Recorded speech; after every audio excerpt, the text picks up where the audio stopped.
first Muslim period, Omar came, and he was the caliph. He wanted We to are make a on the place of Western Wall, pilgrimage for Muslim people which that is was here instead of where in, is the Saudi Wailing Wall Arabia. is located. He was not successful. He did build the place, but it never became a great success. He did build these massive palaces. The palaces were built all the way up to the height of the wall above us, and there was a walkway from the palace to the Al-Aqsa up above. Notice the stones right beside us, though. This huge stone structure here is an earth retaining wall. That is not a building exactly. That's an earth retaining wall. It was built by King Herod in the 1st century. If you notice, there's one here with a hole in it. See the stone with a hole in it? Look how long that stone is. It goes a long ways back here. But look how wide, how thick it is. It's not very.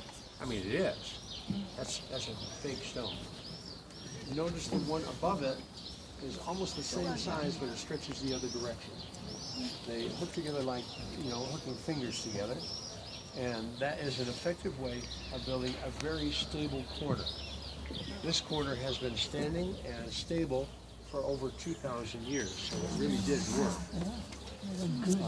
That was construction by the engineers of King Herod. When the Romans conquered Jerusalem, I told you the other day that the veil of the temple was set on fire, and the fire melted the gold. Well, the Romans tore that thing apart, and literally tore it apart stone by stone, throwing stones off of the edge. If you look right behind me, straight in front of you, you see a pile of stones all jumbled up there. Those are stones from the temple. In other words, that is the temple you're looking at there. It's been destroyed, of course, torn apart, and stones thrown every direction. A lot of them landed here. When they did the excavation here, and it's ongoing, by the way, the excavation. When they did the excavation here, they found that these stones were piled up here.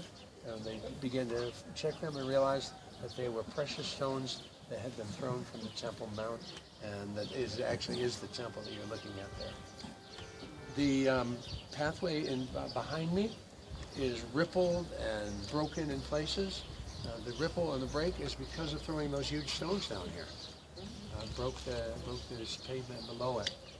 The pinnacle of the temple is mentioned in the Temptation of Jesus. The pinnacle of the temple, you might have think would be part of the building itself, the temple building, but it is not.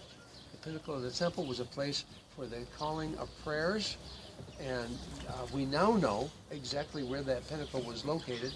We know it by archaeology because you see, when you have something that's written in a book, that tells you the approximate thing, but when you've got something that's carved in the stone of the building itself, that's a sure thing.